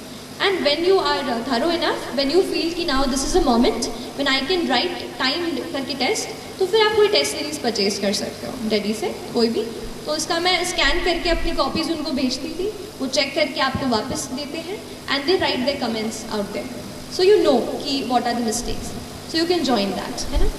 और मोटी होती है उनको अपन समराइज कर रहे थे, शॉर्ट कर रहे थे, तो एक्चुअली वो क्या टाइम ज़्यादा करती है। यस। तो इस बीच में क्या होता है कि फ्रस्ट्रेशन बढ़ता है, हम सब्जेक्ट को लेकर टेंशन भी होती है, उस चीज़ को टैकल कैसे किया जाए? ठीक है कि कैसे नोट्स बनाते हैं और वो चीज़। दूसरा, हम फ्रस्ट्रेट हो जाते हैं। दो अलग तरीके से आंसर करूँगी। पहला चीज़ नोट्स, देखो कुछ किताबें ऐसी हैं जिनको आपको कवर टू कवर पढ़ना ही है, पढ़ना ही पड़ेगा। अब उसके नोट्स आप बना लोगे तो या तो आप फोटोकॉपी करा लो, या तो फिर हम क्या करेंगे, कुछ छोड़ देंगे, वो चीज़ नहीं होनी चाहिए। अब जैसे पॉलिटी की लक्ष्मीकांत है, वो तो कवर टू कवर ही पढ़नी है आपको। मॉडर्न इंडिया की स्पेक्ट्रम की राजी वगैरह आती है, वो आपको कवर टू कवर पढ़नी है। कुछ किताबें जैसे DD बासु हो गई, कोई अगर पॉलिटी के नेक्स्ट लेवल पे पढ़ रहा है, DD बासु पढ़ रहा है, तो उसके केवल आप नोट्स बनाओ। तो आप डिसाइड करो कि आपके एग्जामिनेशन के नीड के हिसाब से कौन सी किताब आपको पूरी पढ़नी है और कौन सी की आपको नोट्स बनाने हैं। नोट्स का टाइम, जैसे सोशियोलॉजी, अब उसमें हमें अलग अलग किताबों के रेफ़र करनी पड़ी, तो फिर मैंने उसके नोट्स बनाए, अदरवाइज़ फिर बुक से ही पढ़ी। और दूसरी चीज़ फ्रस्ट्रेशन, तो नोट्स बनाते टाइम नहीं, पढ़ते टाइम बहुत फ्रस्ट्रेशन होता है। और हर टाइम मतलब है ना, फ्रस्ट्रेशन और डीमोटिवेशन, ये सब चीज़ें हमारा पीछा करती रहती हैं। पर कुछ ऐसे खास दोस्त बनाओ जो हो सकता है उस फील्ड के नहीं हो, लेकिन आपको मोटिवेट करें कि भाई तू कर सकता है, कि girl you do it, you know. और आपके कोई मतलब आपके भाई बहन हो या आपकी मम्मा हो, उनसे शेयर कीजिए कि मैं इस फील्ड में जाना चाहती हूँ, आई वॉन्ट योर मोटिवेशन। ऐसे किसी इंसान को अपना बेस्ट फ्रेंड साथी बनाइए पूरी जर्नी में और सपोर्ट लीजिए, क्योंकि फ्रस्ट्रेशन होगा पर उस पर हमें जैसे मैंने कहा कि हमें अपने दिमाग पे कंट्रोल करना है, दिमाग हमें कंट्रोल ना करे, है ना। इस चीज़ का आप ध्यान रखिए। और कोई आप पूछ रहे थे? करते हैं सोशियोलॉजी में, तो मैंने सुना है कि वहाँ पे बोलते हैं कि आपने अगर जनरली लिख दिया तो उसमें आपको आंसर नहीं नंबर नहीं मिलेंगे, और आपने अगर सोशियोलॉजिकल एंगल से उसको लिखा तो आपको ज़्यादा नंबर मिलेंगे। तो वो आप थोड़ा एक्सप्लेन करें। देखिए, कॉमन सेंस ये है कि आप मुझे यहाँ पर बैठकर सुन रहे हैं, ठीक है, आप कुछ इससे सीख कर जाएंगे, ठीक है, हो गई बात ख़त्म। अब इसको सोशियोलॉजी के तरीके से कैसे देखेंगे कि आप सबको हम देख लेंगे, कितने मेल्स हैं कितने फीमेल्स हैं, आप पे थोड़ा रिसर्च करेंगे, आप घर जाके पढ़ाई कर रहे हैं कि नहीं कर रहे हैं, और फिर एक डेटा निकालेंगे कि जिन बच्चों ने यहाँ पे सेशन अटेंड किया था उन्होंने इतनी अच्छे से पढ़ाई की, इन्होंने अच्छे से पढ़ाई नहीं की, तो उस स्पीच का कितना इम्पैक्ट रहा, कितना इम्पैक्ट नहीं रहा। जब मैं उस रिसर्च फाइंडिंग को कोट करके बताऊंगी तो वो सोशियोलॉजी, और जब मैं ऐसे ही कह दूंगी कि हाँ ये जो लड़की है ना ये बहुत अच्छा पढ़ने वाली है, ये कॉमन सेंस। तो फिर मैम तो सोशियोलॉजी में हमें थिंकर्स को कोट करना है, कोई भी थिंकर जो हो जिसने कोई बात कही हो, जैसे हर एक टॉपिक के अपने अपने थिंकर्स हैं। अभी तो मुझे थोड़ा ब्रशअप करना पड़ेगा, मतलब क्योंकि मैंने मेंस अक्टूबर में दिया था, उसके बाद मैंने ज़्यादा सोशो को नहीं छुआ है, बट स्टिल जैसे कुछ थिंकर्स हैं, जैसे ऑन्द्रे बेते हैं, है ना, इंडियन थिंकर हैं, लुई डुमॉन है, ऐसे थिंकर्स को आपको कोट करना है आंसर्स में। उसके अलावा कुछ फैक्ट्स आप डाल सकते हैं, जैसे हमें जनरल आप GS के आंसर्स में डालते हैं, वो फैक्ट्स डाल सकते हैं। और थोड़ा आप सोशियोलॉजी की बुक से ही, अभी मैं इतने अच्छे से नहीं बता पा रही हूँ क्योंकि आई हैव लॉस्ट टच, लेकिन सोशियोलॉजी की बुक से ही आपको थ्योरेटिकल पर्सपेक्टिव पकड़ना है। एक एग्जाम्पल याद आ रहा है, सुसाइड की थ्योरी जो इमाइल रकीम देते हैं, राइट। तो उन्होंने कैसे कहा कि सुसाइड, उन्होंने कहा कि साइकोलॉजिकल चीज़ नहीं है, सोशियोलॉजिकल चीज़ है। कैसे कहा? उन्होंने कहा कुछ लोग या तो जो अनमैरिड हैं या तो जो थोड़े से अलग रहते हैं लाइफ से, थोड़ा फ्रस्ट्रेटेड है, वो लोग ज़्यादा सुसाइड करने की तरफ आकर्षित होते हैं। तो उनके रिसर्च फाइंडिंग पे बेस्ड था। तो ऐसे कुछ रिसर्चेस आपको कोट करने हैं और थिंकर्स को कोट करना है, वो मेरे ख्याल से सोशियोलॉजिकल एंगल होगा, है ना। एंड मैम मेरा दूसरा क्वेश्चन है कि वर्ड लिमिट कंप्लीट करने के लिए आपने वैसे लिखना स्टार्ट किया? नहीं, अगर मैं देखो यूपीएससी अगर केवल वर्ड लिमिट आरजीपीवी की तरह पन्ने भरने जाएंगे ना तो मार्क्स नहीं मिलेंगे सर, सच बता रही हूँ, मार्क्स नहीं मिलेंगे। मैंने भी आरजीपीवी के एग्जाम 2-2 घंटे में निकाल के आती थी। मतलब अब देखो, अब आपसे अच्छे से शेयर कर रही हूँ, आप हंस के थोड़ा और याद है एक चीज़ मेरे को कि मेरा लास्ट सेमेस्टर का एग्जाम हमारा 8 सेमेस्टर का एग्जाम का 4th पेपर, 4 ही पेपर होते हैं थ्योरेटिकल इंजीनियरिंग में आखिरी सेमेस्टर में, तो उस पेपर के बीच में और मेरे प्रीलिम्स एग्जामिनेशन के बीच में 14 दिन का अंतर था। 14 दिन, आप समझ रहे हैं, मतलब मेरे लाइफ की मैं बड़ी एग्जाम देने जा रही हूँ और मुझे जब पता चला कि बस 14 दिन है तो मैं हिल गई थी पूरी तरीके से। तो वो जो एग्ज़ाम था आखिरी, जो भी पेपर थे 4, वो मैंने 2-2 घंटे में लिख के मैं निकली हूँ, क्योंकि मुझे एक चीज़ तो पता थी कि यहाँ पे मुझे ज़्यादा क्वालिटी पे जज नहीं किया जाएगा। आप समझ रहे हो ना, इंजीनियर टू इंजीनियर बातें है। तो लेकिन यूपीएससी ऐसी नहीं है। आप कोई और पेपर देंगे, एसएससी, एसएसबी, वहाँ पे वो आपके क्वालिटी ऑफ आंसर पे ही आपको चेक करेंगे। एंड वहाँ पे आप सोचो कि मैं लाइन थोड़ी स्पेस बना के जो है पेज मुझे पूरे भर दूंगा और उसमें पॉइंट नहीं होगा तो आपको मार्क्स नहीं मिलेंगे। ये मुझे कैसे पता चला? जब मैं अपने टेस्ट लिख रही थी, जो आप टेस्ट देख रहे हैं ना, उनमें आप नंबर देख लीजिएगा। शुरू के टेस्ट में आप देख लीजिए मैं कैसा लिखती हूँ और बाद के टेस्ट में देखिए आप मैं कैसा लिखती हूँ। मैंने खुद ही ये चीज़ समझी, इम्प्रूव की कि मेरे आंसर में वो लोग ये नहीं देख रहे कि मैं कितना दोनों पेज कम्प्लीटली भर रही हूँ, वो ये देख रहे हैं कि कितने पॉइंट्स उसमें से निकल रहे हैं। आप समझ रहे हैं? तो पॉइंट्स कितने उससे रेलेवेंट क्वेश्चन में जो पूछा गया है। एक तो पहली बात, क्वेश्चन को अपन को 2 बार पढ़ना है, ठीक है। एग्जाम में इतना प्रेशर होता है, एक बार पढ़ लेते हैं, हाँ को ना को हाँ पढ़ के आंसर टिक ला के आ जाते हैं, वो चीज़ गलत है। तो क्वेश्चन आप चाहे मेंस का हो चाहे प्री का हो, 2 बार पढ़ो, दिमाग को शांति से दिमाग में घुसाओ और फिर 10 सेकेंड्स का वक्त लेके फिर शुरू करो आंसर राइटिंग। और ऐसी कोई मेरी वो नहीं रही कि जैसे ज़्यादा स्पेस दूँ या इस तरीके से, ऐसा कुछ नहीं है। अगर आपको ऐसा लग रहा है तो फिर अच्छी बात है, मेरा प्रेजेंटेशन अच्छा काम कर गया, है ना। तो बस हाँ, क्योंकि देखो प्रेजेंटेशन भी इम्पॉर्टेंट होता है ना। एक चीज़ पे आ जाती हूँ कि देखो कोई एग्जामिनर आपकी कॉपी चेक कर रहा है, उसे कोई मतलब नहीं है सृष्टि देशमुख कौन है, कोई मतलब नहीं। उसके लिए बस एक गड्ढा है कॉपी का, राइट। अपने लिए वो अपनी पूरी लाइफ की वो है ना मेहनत अब उनको दे रहे हैं। तो आप कैसे दूसरों से अलग आपकी कॉपी चमके, इस बात पे आपको थोड़ा वर्क करना पड़ेगा।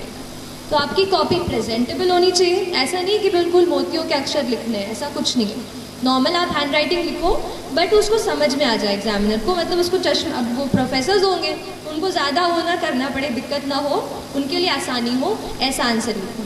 प्रेजेंटेबल भी हो, थोड़े बहुत, जैसे आपने पूछा था ना कि आप क्या आंसर में करते हो, तो मैंने थोड़े फ्लो चार्ट वगैरह भी बनाए।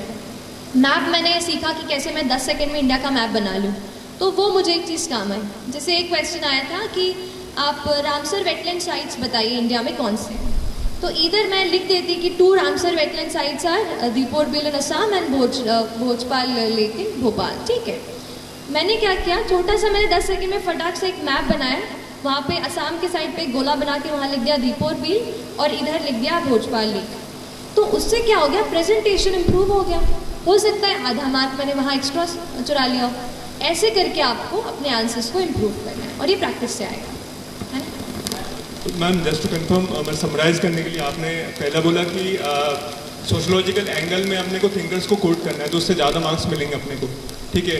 तो मैम जीएस का जो आंसर अपन लिखते हैं और सोशोलॉजी का जो आंसर लिखते हैं, दोनों में सिर्फ यही फ़र्क है कि अपने को थिंकर्स का आपने, मैं आपको एक बताऊंगी कि मैं सच बता रही हूँ वेरी ऑनेस्टली। अभी मेरा थोड़ा टच छूट गया है सोशियो का, तो मैं इतना अच्छे से नहीं बता पा रही हूँ। आप मेरे आंसर शीट्स दूसरी वेबसाइट पे जहाँ पे मैंने सोशियो की टेस्ट सीरीज ली थी, आप वहाँ से मेरे आंसर्स पढ़िए and you will get to know कि व्हाट आई राइट डिफरेंटली, है ना।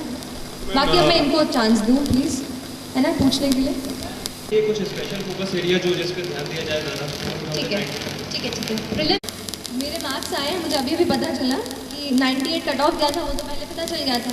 मेरे 106 मार्क्स आए, तो कोई खास बहुत तगड़े मार्क्स नहीं है मेरे, लेकिन फिर भी पूछा है, अब थोड़ा क्रॉस कर लिया है। तो बस ये बोलूँगी कि अपनी एग्ज़ाम की पैटर्न को पहचानो। यूपीएससी में कुछ, जैसे पॉलिटी एक ऐसा सेक्शन होता है कि वो पूछेंगे ही पूछेंगे आपसे, और वहाँ अगर आपने गलत कर दिया तो ऐसे हज़ारों बच्चे हैं जो पॉलिटी को मास्टर करके वहाँ बैठे हैं, तो वहाँ तो एक भी आपका सवाल गलत नहीं होना चाहिए। तो पॉलिटी को आप पूरा पक्का करके जाओ। पिछले साल मॉडर्न हिस्ट्री से भी बहुत ज़्यादा सवाल आए थे, तो उसको भी आपको अच्छे से कवर करना है, ठीक है। तीसरी चीज़, करंट अफेयर्स में जो एनवायरनमेंट पूछा जाता है वहाँ से भी क्वेश्चंस आए हैं, तो करंट अफेयर्स का एनवायरनमेंट। फिर मुझे याद आ रहा है गवर्नमेंट स्कीम्स जो है वो भी बेहद ज़रूरी है ना।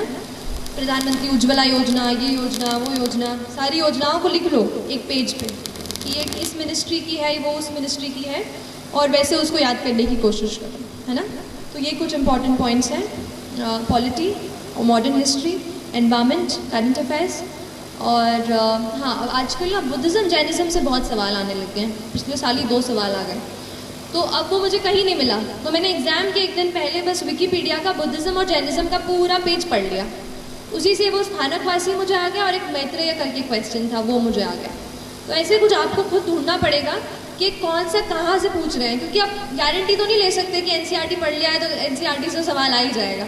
थोड़ा सा आपको एलिमिनेशन टेक्निक से भी प्रैक्टिस करना पड़ेगा, है ना। एलिमिनेशन आप समझते हैं कि ये नहीं है, ये तो हो ही नहीं सकता, ये इसमें डाउट है, और ये, तो इन दोनों में फिर कौन सा बेस्ट है, ऐसा एलिमिनेशन करके भी आपको आंसर्स पे पहुंचना होगा। मैं कहूँगी 100 सवालों में से 30 से 35 सवाल आपको डॉट श्योर आने चाहिए। उसके बाद के जो 20-25 हैं उस पर आप खेल सकते हो कि कहाँ कौन सा है, कौन सा थोड़ा बहुत दिमाग लगा के, इंटेलिजेंट गेस, है ना। ऐसा रैंडम गेस भी नहीं लगाना है, इंकी पिंकी टाइप्स, है ना। तो प्लीज़, अच्छे होते हैं जिन्हें छोड़ना ही होता है, जो किसी को नहीं आता, तो वहाँ ये मत सोचो कि अरे इतनी पढ़ाई की है, ये सवाल तो मुझे करके ही जाना पड़ेगा। नहीं, वहाँ पे अपने आप को बोलो कि ये किसी को नहीं आ रहा होगा, मुझे भी नहीं आ रहा, नेगेटिव नहीं करा खड़ा होगा, ऐसा है। थोड़ा अपनी स्ट्रैटेजी आप खुद बनाओ कि 100 क्वेश्चंस को मैं कैसे अटेम्प्ट करने वाला हूँ, ठीक, हाँ, है ना, ठीक है। तो इन्होंने ये पूछा कि मेंस में हम जो नोट्स बनाते हैं उनको किस तरीके से टॉपिक वाइज अरेंज किया मैंने, और कैसे मुझे फिर एग्ज़ाम में मैंने कैसे उसको किया कि मुझे उस टाइम पे याद हो जाए। देखिए, यूपीएससी की स्पेसिफिक बात करूँ तो GS2 और GS3 का पेपर ऐसा है जो ज़्यादा से ज़्यादा आपका डायनामिक से आ जाएगा। जो आप न्यूज़पेपर पढ़ेंगे ना, GS2 GS3 आपका वहाँ से रोज कवर होता जाएगा। तो उसके लिए तो आंसर राइटिंग ही मैंने की, और आंसर राइटिंग से ही मुझे टॉपिक्स पता चल गए थे कि ये। जहाँ तक नोट्स की बात है, तो जो भी एडिटोरियल आते थे ना द हिंदू में या इंडियन एक्सप्रेस में, उनके मैं नोट्स बनाती थी। तो कोई जैसे टॉपिक हो गया उसका अलग से प्लेन पेज में, और हाँ, प्लेन पेज इसको इसलिए स्ट्रेस कर रही हूँ क्योंकि आंसर वहाँ पे आंसर शीट में प्लेन शीट ही मिलती है, वहाँ रूल शीट नहीं मिलती। तो आप शुरू में लिखोगे तो वैसा, तो कभी ऐसा जाएगा, तो आपको प्रैक्टिस करनी है ताकि स्ट्रेट आप अच्छे से लिख पाओ। तो मैंने नोट्स भी अपने प्लेन पेजेस में ही बनाए, एंड एडिटोरियल्स के नोट्स बनाए, ऐसे अलग अलग मैंने किया। अब एग्ज़ाम के अंदर हॉल में घुसते हुए ना एक टॉपिक ऐसा था, सब्जेक्ट, जो मुझे उसके डेफिनेशन याद नहीं रहती थी, वो थे GS4 का पेपर, एथिक्स का paper, ethics, integrity and aptitude. अब वो इंटेग्रिटी, डिसिप्लिन, ट्रस्टवर्दीनेस और करेज और ये तो वो, तो उसके डेफिनेशन नहीं याद होते थे। तो इतना छोटा सा, एकदम इतना सा पेज पे मैंने एक डेफिनेशन कहीं कहीं से बना के अच्छी से वो लिखी, फिर उसको मैं जाते तक मैं उस पेज को देख रही थी। मतलब अगर आपको ऐसा आपको कुछ लग रहा है कि आपको याद नहीं हो रहा है, एंड दैट इज़ इम्पॉर्टेंट, तो उसका छोटा सा अपन नोट्स बनाते हैं ना, वैसे नोट्स बना लो and keep reading it every night और एनीथिंग लाइक दैट। सो वो एक चीज़। और सोशोलॉजी का जो है पेपर 2 में डायनामिज्म, जैसा मैंने कहा, न्यूज़पेपर से कोट कर सकते हैं, थिंकर्स से कोट कर सकते हैं। तो शुरू में डेफिनेशन से करती थी, फिर कुछ पर्सपेक्टिव, जैसे आशीष बोस, आपने नाम सुना है? आशीष बोस एक डेमोग्राफर थे इंडिया के, शायद हैं, मुझे नहीं पता। तो उनका वो रिसर्च आया था जिसमें हमारे मध्य प्रदेश को बुरा ही लगा था, अपन को जो बीमारू बोल दिया था उन्होंने। तो वो उनका बीमारू जो शब्द दिया था ना, बिहार एंड ऑल, बिहार मध्य प्रदेश, तो वो उन्होंने पूरा एनालिसिस किया था कि क्यों ये स्टेट्स हैं जो थोड़ा अंडर डेवलप्ड या डेवलपिंग स्टेज में हैं। तो उन्होंने फिर एक और एक्रोनिम बनाया था, डेमारू, that was related to female infanticide. तो उनके मैंने फिर रिसर्च स्टडीज़ या वो भी मैंने कोट किया आंसर्स में। तो अभी तो सोशोलॉजी पे मैं कुछ ऐसा सोच रही हूँ, कुछ ऐसा राइटअप या बुक लिस्ट बना करके मैं नेट पे ऐसा कुछ शेयर कर दूँगी, तो एक वहाँ से आप हेल्प ले लेना। बहुत जल्द मैं कोशिश कर रही हूँ कि सोशोलॉजी की जो भी चीज़ है, कहीं वेबसाइट या कहीं ब्लॉग ऐसे मैं आपसे शेयर करूँ, तो आप वहाँ से भी वो चीज़ देख सकते हो, है ना। और कोई क्वेश्चन? यहाँ पे रहें कि दिल्ली जाएँ? तो यहाँ पे जैसे लोकल मैट्रिक्स में क्या सबसे अच्छा रहेगा? जैसे कई बार हम सेल्फ स्टडी करते हैं तो समझ में नहीं आता जो कर रहे हैं वो सही है या गलत है, तो उसके लिए डायरेक्शन कैसे देना? हम यहाँ भोपाल में रहते हैं। ठीक है, आप बैठे। हाँ, तो शुरुआत तो मैंने फाउंडेशन कोर्स किया था मैंने यहाँ पर, और उसके बाद 8 महीने का वो कोर्स करके, लेकिन मुझे ये लगा कि उसमें मुझे केवल डायरेक्शन मिली है, केवल बुक्स पता चली हैं, बस बाकी जो वैल्यू एडिशन था वो आपको खुद को करना है।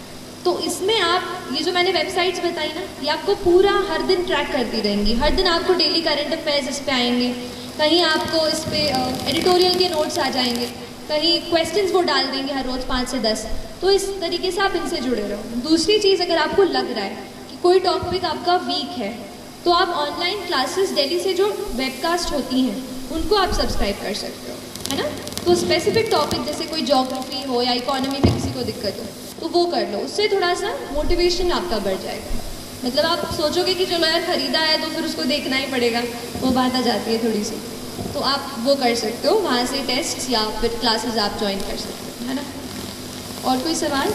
हेलो, बोलिए। Firstly congratulations ma'am. Thank you so ma'am, much. मेरा सवाल ये है कि जैसे मैं अगर प्रिपरेशन स्टार्ट कर रहा हूँ तो मेरे को मैम ह्यूमैनिटीज़ के सब्जेक्ट मैंने कभी नहीं पढ़े, तो मैम थोड़ी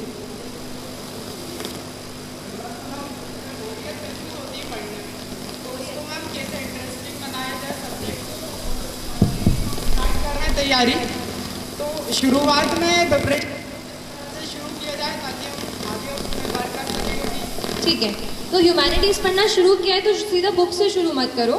मैंने क्या किया था, न्यूज़पेपर्स उठाए थे सबसे पहले। तो कॉलेज जाती थी, बस में एक न्यूज़पेपर शुरू में आधा, आते टाइम आधा, ऐसे करके, क्योंकि कॉलेज के साथ मैंने प्रिपरेशन किया तो टाइम एकदम है ना पूरे दिन का भी मुझे कम मिला।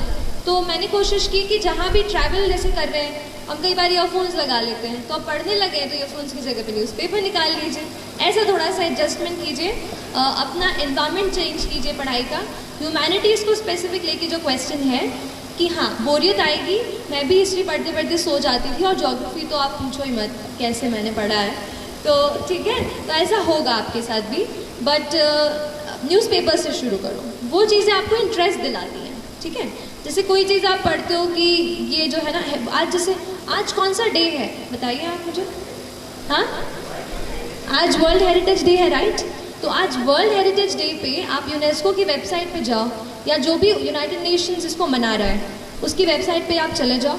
आज उनके उसमें आपको देखो कि अलग अलग फोटोग्राफ्स, बहुत सारी चीज़ें आपको मिलेंगी।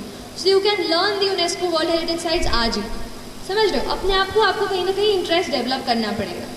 ज़रूरी नहीं है बिल्कुल कि बुक खोल के बैठे तो इसको ही कवर करना है। इंटरनेट से हेल्प लो, इंटरनेट बहुत मुझे भी हेल्प किया, बहुत ज़्यादा, उससे भी मैंने थोड़ी वैरायटी आ जाती है उससे। तो ऐसे अलग अलग सोर्सेज से पढ़ाई करो। और जैसे अगर हिस्ट्री बोरिंग लग रही है तो कभी उसके साथ कोई और ऐसा सब्जेक्ट का कॉम्बिनेशन बना लो जो आपको इंटरेस्टिंग लगता हो, है ना। तो अपने आप को रिवॉर्ड दो, कभी एक चॉकलेट खा लो रात को, पढ़ाई अच्छी कर ली हो तो। किसी को आइसक्रीम पसंद है वो खा लो। देखो मैं कह रही हूँ ना, अपने सबको सब बोरियत होता है यार, इतनी पढ़ाई अपन को नहीं जमती है, बट कर लेते हैं ना, तो सच को अपने दिल को भी थोड़ा ट्रिक करो, है ना। तो बोरियत तो होगी, but we have to manage anyhow. Anybody else? My question is, what you did in your last month before prelims, and why did you shift from Hindu to Indian Express, and how do I make balance among solving mocks, revising static, focusing on current affairs and CSET also efficiently in coming days? So that's my confusion, ma'am, actually in your question. True. बहुत important 40 days about.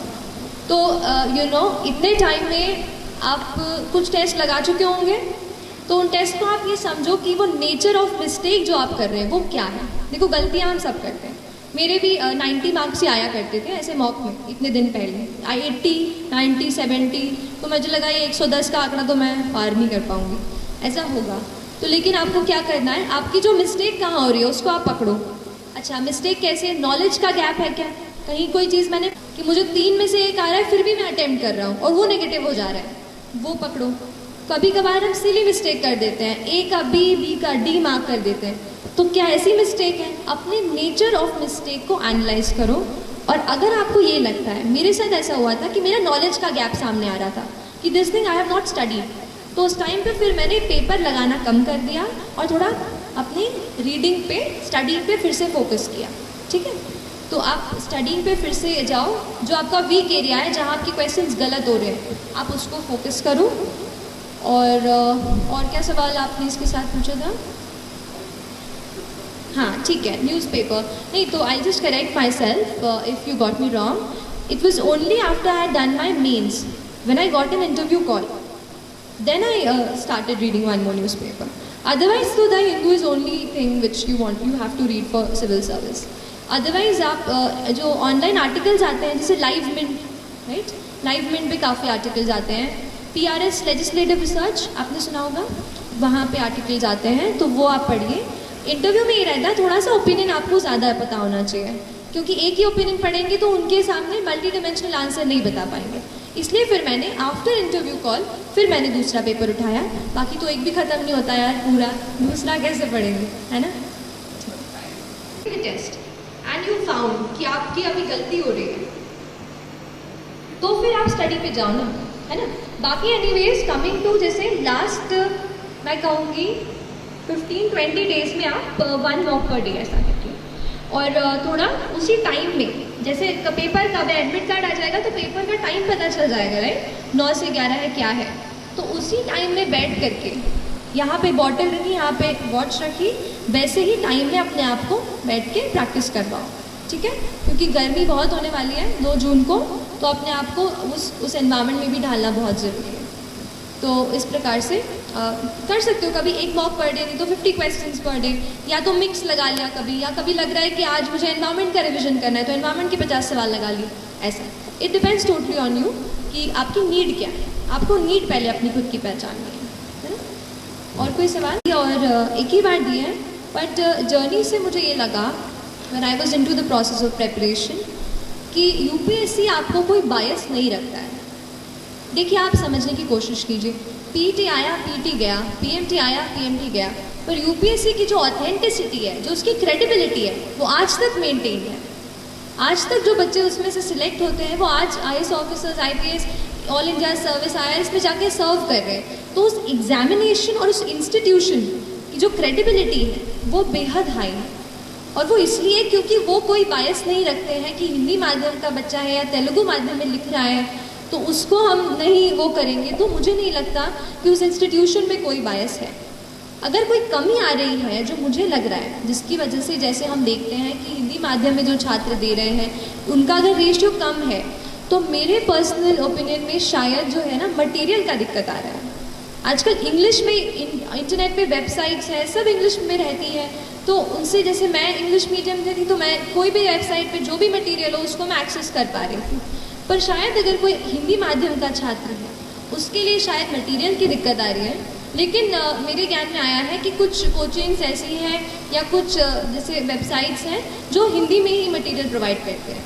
तो अगर आपका माध्यम हिंदी हो तो ये मन में बिल्कुल ना सोचिए कि यूपीएससी आपसे भेदभाव करेगा या उससे आपको कम मार्क्स देंगे। अगर आप में काबिलियत है, आप सही तरीके के आंसर्स लिखते हैं, जो पूछा है वो आप बताते हैं, तो आपको ज़रूर मार्क्स मिलेंगे, है ना। और कोई सवाल? Thank you so much. Ma'am, मेरा क्वेश्चन ये है कि जब आंसर राइटिंग करते हैं मेंस के लिए तो बहुत लेंथी हो जाता है, और कभी कभी स्पीड नहीं मेंटेन नहीं हो पाती, और स्पीड होती है तो क्वालिटी मेंटेन नहीं हो पाती है, और बहुत प्रैक्टिस करने के बाद भी नहीं हो पाता है पूरे पेपर सॉल्व। ठीक है, अगर प्रैक्टिस करने के बाद एनालिसिस पे ज़्यादा टाइम दो अपने आंसर पे। आप तो खुद का आंसर लो कि देखो कि मैं कितना, ये टॉपिक है, चलो ठीक है। जब हम लिख लेते हैं और टाइम का कंस्ट्रेंट नहीं रहता, तब आप आराम से सोच सकते हो कि इस सवाल में मुझसे ये पूछा था कि 1857 के रिवोल्ट के बाद में इंडिया पे क्या इम्पैक्ट पड़ा, और फिर अगर ये नहीं होता तो क्या होता है, ऐसा कुछ जो भी मन से सवाल बना रहे हो। तो वैसा सवाल आप क्या मैंने उस क्वेश्चन के नीड को, डिमांड को एड्रेस किया है कि नहीं, क्या मैंने ऐसे पॉइंट्स डाले हैं कि नहीं। तो भले ही आप सवाल लिखने, आंसर लिखने में आप 15 मिनट दे रहे हो, तो आंसर के एनालिसिस में आप भले ही 45 मिनट्स दो, पर analyse the question thoroughly whether or not I am able to address the demand of the question जो पूछा गया है। ठीक है, एनालिसिस करके आप समझ जाओगे कि यहाँ क्वालिटी की दिक्कत है। तो फिर आप, मैं कहूँगी शुरू में आप टाइम मत सोचो, आप सोचो ठीक है जितना टाइम ले रही हूँ लेने दो, धीरे धीरे वो हो जाता है। आप एकदम अपने आप को टाइम के कंस्ट्रेंट में मत बांधो, क्वालिटी पे ज़्यादा फोकस करो, है ना। एंड एक और चीज़ है, क्योंकि इन्होंने एक सेकेंड इनका सवाल क्योंकि गर्ल ने पूछा था, I just share one fact with you. 759 बच्चे सिलेक्ट हुए इस साल, ठीक है, फाइनल लिस्ट में यूपीएससी की। And there are just 182 girls ma'am, just 182 out of 759। मतलब हम 50-50 हैं और यहाँ पर हमारा इतना जेंडर इम्बैलेंस है। तो मैं सारी गर्ल्स जो अभी मुझे सुन रहे हैं, टेल यू प्लीज़ प्लीज़ खूब सारा अच्छे से पढ़ाई करो। ये जो जेंडर इम्बैलेंस चल रहा है ना 759 में से बस 182, ये हमें बढ़ाना है बस सिलेक्शंस, ठीक है। तो प्लीज़ ऑल द गर्ल्स, हमारे पास डिस्ट्रैक्शन कम होते हैं ना, दोस्त नहीं होते बाहर ऐसे घूमने फिरने के लिए ज़्यादा, तो उस चीज़ का थोड़ा फ़ायदा उठाओ और अच्छे से प्लीज़ अपने आप को डेडिकेट होकर पढ़ाई करो please. This message is specially for girls, otherwise तो सबके लिए ही बोल रही हूँ। आप पूछिए प्लीज़। जब हम स्टडी करते हैं उस टाइम कुछ डेटा ऐसा होता है जो हमें याद नहीं रहता है, और आंसर राइटिंग करते टाइम या टेस्ट सीरीज देते टाइम हम वो फॉरगेट कर जाते हैं, ठीक है। तो इससे क्या होता है मैम, हमारी स्टडी में जो हम और आगे करने वाले होते हैं तो थोड़ा डिप्रेस्ड हो जाते हैं और माइंड सेट नहीं बनता। देखिए डेटा की जाने क्या किया, एक डेटा कॉपी करके, डेटा बुक करके एक अलग से छोटी सी नोटबुक बना ली।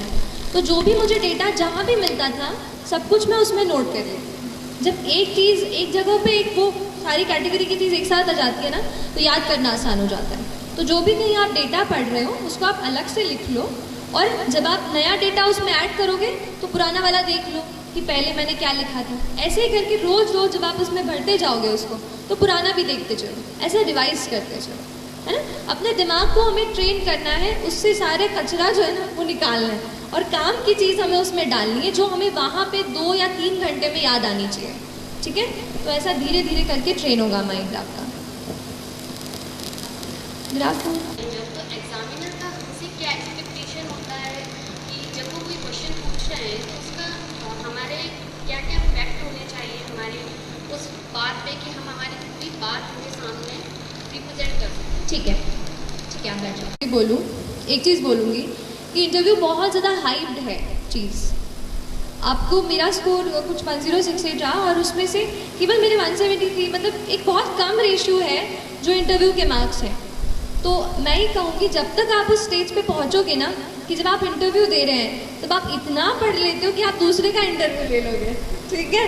तो नॉलेज में तो कोई दिक्कत नहीं आएगी। अब कमिंग टू द फैक्ट कि यूपीएससी क्या एक्सपेक्ट करता है, देखिए वो आपसे नॉलेज कूट चुका है, वो प्रीलिम्स आपसे पूरा निकलवा चुका है, 100 MCQ आपसे करवा लिए, फिर ना 90 सवाल भी मेंस में उन्होंने सॉल्व करवा लिए।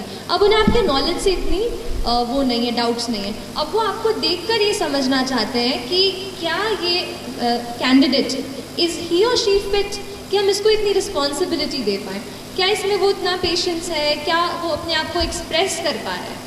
क्योंकि जॉब ऐसी है ना कि आपको लोगों से जुड़ा रहना पड़ेगा। अगर आप अपने आप को कैबिन में बंद करके बस फाइल पुश करते रहेंगे तो असली में हम इम्पैक्ट नहीं डाल पाएंगे। तो क्या वो एक्सप्रेस कर पा रहे हैं अपनी चीज़ को, और कॉन्फिडेंट रहें। क्योंकि देखिए सारी चीज़ें सबको नहीं आती, हम एनसाइक्लोपीडिया तो नहीं है, तो कोई चीज़ रह जाएगी। मेरे भी इंटरव्यू में एक सवाल उन्होंने पूछा था कि कुछ ऐसा पूछा था कि आप केमिकल इंजीनियरिंग से हो तो पॉलीमर्स का एग्रीकल्चर में क्या यूज़ होता है। अब वो चीज़ मुझे उस वक्त नहीं याद आई, तो मैंने थोड़ा 5 सेकेंड रुकी, फिर मैंने कहा कि sir I am unable to recollect at this moment, I will read about it. तो ऐसा करके मैंने वो सवाल वो किया और फिर वो दूसरे सवाल पे आ गया। तो ऐसा कुछ नहीं है कि आपको हर चीज़ आनी चाहिए, इट्स जस्ट दैट आपका जो डिटेल्ड एप्लीकेशन फॉर्म है, जो बैकग्राउंड है, you should know everything about it. जैसे मैंने अपनी स्कूलिंग कामिल से की तो मैंने थोड़ा कामिल की हिस्ट्री पढ़ ली कि बाई चांस उनका नाम इस पर अटक जाए तो वो उससे कुछ पूछ ले। तो ऐसा आप करो और बैकग्राउंड अच्छे से प्रिपेयर करो and be ready and be confident. They just want you to be confident so that you express yourself well and you're patient even when they try to heckle you। मतलब वो कुछ ऐसा करें कि आपको थोड़ा अजीब लगे और उस वक्त भी आप अपना ध्यान ना खोएं और अच्छे से उत्तर दे सकें। मेरे ख्याल से वो इतना एक्सपेक्ट करता है, क्योंकि बाकी की ट्रेनिंग तो वो देंगे हमको, बस अब स्टूडेंट की तरीके से हमें जांचते हैं, तो इतना कुछ तो नहीं है इसमें। और कोई आप पूछना चाह रहे थे? मैम वो क्या कोर्स पेपर होता है जो एथिक्स होता है, उसमें नंबर की मार्जिन बहुत कम होती है, आप उसको फेस कैसे किए? क्योंकि मेरे सब्जेक्ट जो मैं क्लियर कर रहा तो फोर्थ पेपर में थोड़ा अच्छा दिक्कत जा रही है। ठीक है, देखिए 4th पेपर यूपीएससी की परीक्षा की बात कर रहे हो क्या? और यहाँ एमपीपीएससी में भी होता है ना, ethics integrity and aptitude, MPPSC में भी होता है, राइट। तो मेरे ख्याल से इस पेपर में 2 पार्ट्स हैं। एक तो अपना जो थियोरेटिकल पूछेंगे कि क्या क्या क्वालिटीज़ रिक्वायर्ड हैं ऐसा करके, जहाँ पे मैंने डेफिनेशन की बात की थी ना, कि जहाँ पे अगर हम छोटी छोटी डेफिनेशन याद करके लिख जाए उनको यूज़ कर सकते हैं। I think GS4 is about quality content. देखिए डिसिप्लिन, किसी को बोले व्हाट इज़ डिसिप्लिन, कोई कुछ लिखेगा, कोई कुछ लिखेगा। आपको कुछ ऐसा लिखना है कि वो एग्जामिनर एक बार पढ़े तो सोचे अरे हाँ यार ये इसने की तगड़ी बात बोली है। और कुछ एग्जाम्पल लगाइए आप अपने रियल लाइफ के। जैसे एक एग्जाम्पल मैं थोड़ा सा अपने रियल लाइफ से करके गई थी कि ऑनेस्टी, आप ऑनेस्टी कितना, आप ऑनेस्ट कितना रहते हैं सिविल सर्वेंट। तो अपना जो लाइसेंस होता है, आप सब में से किसके पास लाइसेंस है? ड्राइविंग लाइसेंस, बस गाड़ी सब चलाते हैं। अरे यार ऐसा मत कर। तो लाइसेंस का ऐसा हुआ था कि वहाँ पे मैं गई और फिर कोई कह रहे थे जैसे रिलेटिव कि आप ये इनको पे कर दो एजेंट को और वो आपका लाइसेंस बनवा देगा। मैंने कहा नहीं, जो ऑफिशियल प्रोसीजर है उससे करेंगे। मुझे 5 दिन लग गए, 5 दिन मुझे ऑफिस के चक्कर काटने पड़े, बट एटलीस्ट मेरे मन में वो सेटिस्फैक्शन रहा कि मैंने ऑफिशियल प्रोसीजर से किया है और किसी एडिशनल इंसान को, मिडिल मैन को पैसा नहीं दिया है। तो एक वो चीज़, जैसे ये पर्सनल एक्सपीरियंस की बात होती है, तो कोई ऑनेस्टी पे कोई पूछ रहा है कि how will you be honest, तो आप कोट कर सकते हो कि ये मेरा पर्सनल एक्सपीरियंस है। ऐसा कहीं आपने कहीं एनेक्डोट पढ़ लिया, किसी की बात पढ़ ली कि कुछ, अभी मैं कहीं पढ़ रही थी मध्य प्रदेश में एक ऐसी कहीं जगह है, जगह की नाम नहीं याद आ रहा है, जहाँ पर लड़कियाँ मैकेनिक का काम सीख रही हैं। तो वहाँ पर जो है बहुत अचंभा हो रहा है, बहुत सारी लड़कियां जो और बाहर जैसे काम के लिए नहीं जा पा रही हैं, वो गांव में ही अपने वहीं पे जिला में ही जो भी गाड़ियां आती हैं उनको रिपेयर कर देती हैं। तो कितनी यूनिक बात है ये। तो विमेन एम्पावरमेंट की कोई बात चल रही हो एथिक्स के पेपर में, तो ऐसा कोई एग्जाम्पल आप कोट कर सकते हो। तो एक ये चीज़ आप डेफिनेशंस, और दूसरी चीज़ जो केस स्टडीज़ की आती है ना, हमें सिचुएशन दे दी जाती है कि you are in this situation, now what will you do. तो इसकी प्रैक्टिस आप करो। उस एक बुक आई थी एथिक्स इंटेग्रिटी एंड एप्टीट्यूड की, जिसमें केस स्टडीज़ ही दी थी बस। तो वो बुक मैंने ली थी, उन केस स्टडीज़ को मैंने अच्छे से पढ़ा और फिर मैंने अपना पर्सपेक्टिव सोचा कि मैं अगर उस पोजीशन में हूँ तो एक एथिकल इंटीग्रल मतलब ऐसा ऑफिसर मैं क्या सोचूंगी उस वक्त, वो घर पे आपको प्रैक्टिस करनी है। और एथिक्स का जनरली पेपर लंबा होता है, तो उसका राइटिंग की स्पीड आपको ध्यान रखनी पड़ेगी। तो ये 2-3 चीज़ें हैं ना आप। और कोई Any more questions here? It's taking too much long and thanks to जो हम इंग्लिश मीडियम के लिए जो है रिसोर्सेज बहुत ज़्यादा है, तो हिंदी मीडियम वाले बच्चों के लिए रिसोर्सेज कम है। yes. तो मैम जो हम आंसर राइटिंग करते हैं तो हम हमारी कॉपी कैसे चेक करें? देखिए मैं ऐसे चीज़ों के कांटेक्ट में नहीं आई हूँ जो हिंदी मीडियम वाले उसको करते हैं, लेकिन मुझे ऐसा लगता है कि लास्ट 5 को रिजल्ट आया था, आज 18 तारीख। ऐसे बहुत सारे लोगों से मैं मिली हूँ जो इस इंडस्ट्री में काम कर रहे हैं एज ए टीचर या एज एन एस्पिरेंट। तो मैं उनके साथ कोशिश करूँगी कि मेरे से जितना हो पाए ये चीज़ बढ़े, क्योंकि ये मैं समझती हूँ कि हिंदी मीडियम के लिए थोड़ा सा मटेरियल का प्रॉब्लम हो रहा है। तो देखते हैं, बट आपसे ये कहूँगी थोड़ा सा मेहनत आपको थोड़ी ज़्यादा करनी पड़ेगी। आप थोड़ा नोट्स आप खुद अपने बनाओ और कुछ किताबें हैं उनको जो हिंदी में दी हैं उनको पढ़ो, या कोई इंग्लिश में पढ़ के इजी इंग्लिश जैसे थोड़ा बहुत तो आप समझ सकते हैं ना, तो उसको आप अपने आप पढ़ाते हैं। और जो हिंदी टेस्ट सीरीज़ लगाते हैं देते हैं है ना, जो आपके आंसर्स चेक करके आपको दें, ऐसे कुछ मैं समझती हूँ। क्योंकि मध्य प्रदेश में हम हैं और काफ़ी हिंदी माध्यम के बच्चे हैं, तो आप ऐसे किसी टीचर्स से जुड़िए। और आई सपोज मैम भी मतलब इस पर आप थोड़ा मैम देखिएगा, अगर बच्चों को हेल्प हो पाए, कोई भी टीचर अगर हिंदी माध्यम से बच्चों की कॉपियाँ चेक कर पाए है ना, तो ऐसा कुछ थोड़ा ढूंढना पड़ेगा। और अगर मेरे कांटेक्ट में कोई आता है तो मैं मैम को ज़रूर इन्फॉर्म करूँगी, तो आप उनसे पूछ लीजिएगा है ना, ठीक है। तो ख़त्म। मैं एक चीज़ मैं कल परसों एक यूट्यूब वीडियो देखी तो वो मैं आपके साथ शेयर करना चाहूँगी। बस ये बात है कि बिफोर आई से those lines, thank you so much for lending me your ears. आप लोगों ने मेरी बातें सुनी, मेरे से इंटरेक्ट किया मेरे साथ, और मुझे बहुत बहुत अच्छा लगा दैट अगर यहाँ से अगर आप 2 भी चीज़ अगर कुछ अपने प्रिपरेशन में इम्प्लीमेंट करेंगे तो पूरा मेरा यहाँ पे आना पक्के से सफल हो जाएगा, और अभी भी हो गया है। तो प्लीज़ आप अच्छे से पढ़ाई कीजिए और डिस्ट्रेस भी होइए, ऐसा नहीं है बस पढ़ाई करनी है।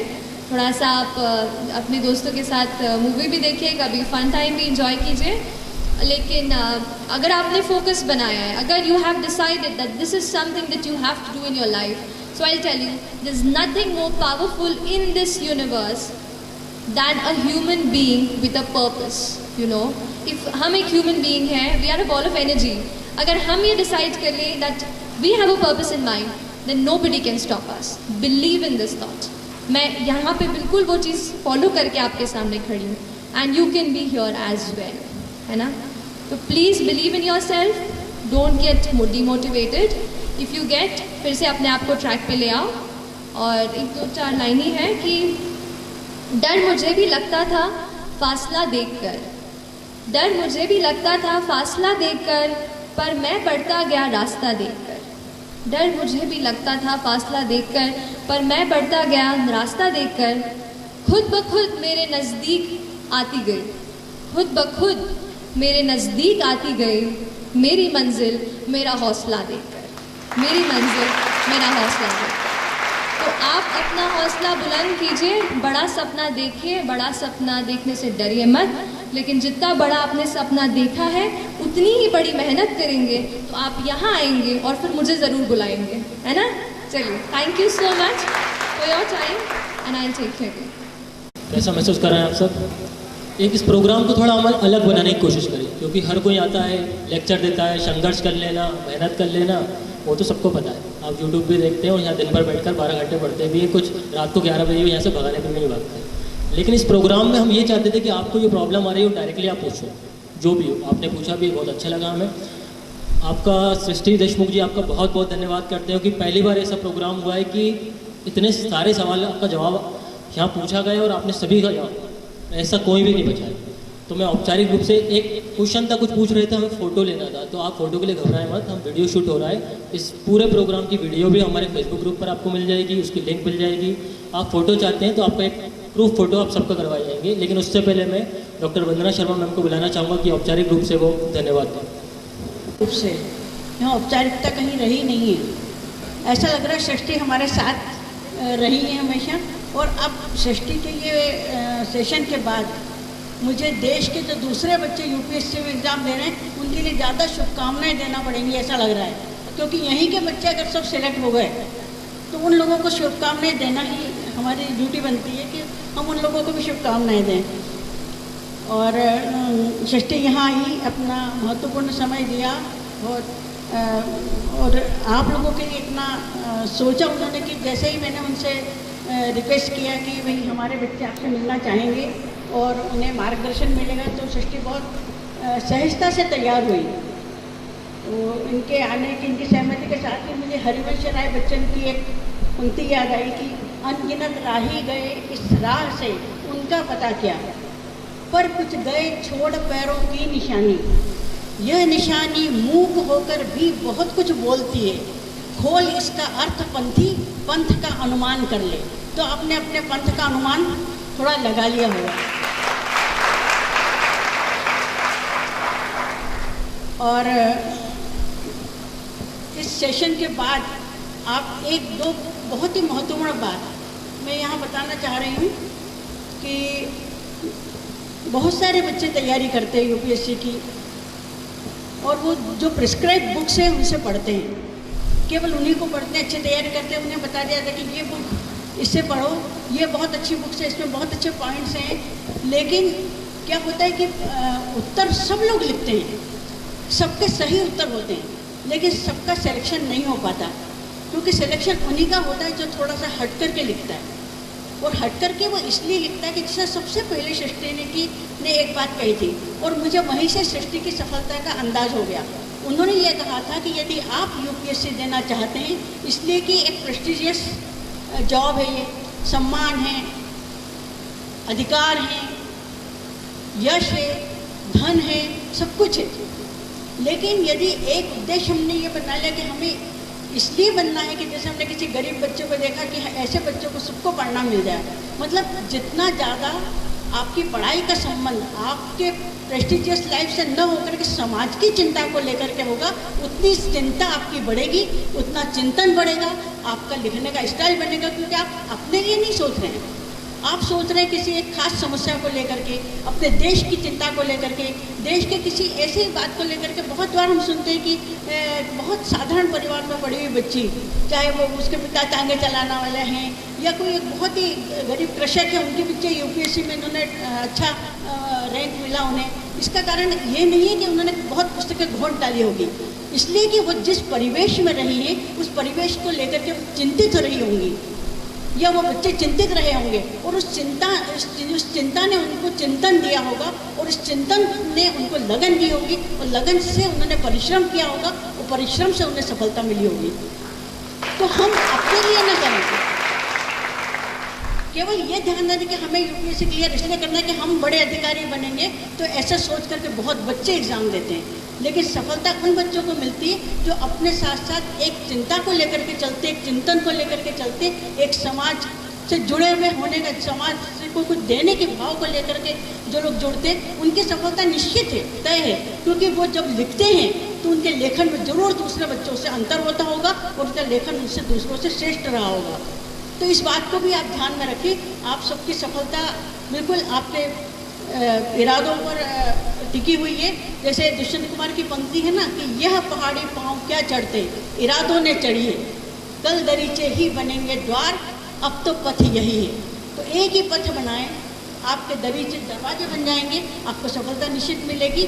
बस ये है कि जो कुछ आपने आज सीखा समझा उसे ग्रहण करें, उसे अपने रोज़मर्रा के अपने जो तैयारी है उसमें लेकर के आएँ। और मैं आप सबकी सफलता की शुभकामनाएं देती हूँ, और सृष्टि को बहुत बहुत धन्यवाद देती हूँ कि इतने अच्छा सेशन उनका रहा, और बच्चे न केवल मोटिवेट हुए, उन्हें बहुत सारी उनकी समस्याएं जो उनके अंदर उनको पूछती होगी, उनको जिज्ञासाएँ उनकी शांत हुई। इसके लिए मैं आपका बहुत आभारी हूँ, धन्यवाद देती हूँ।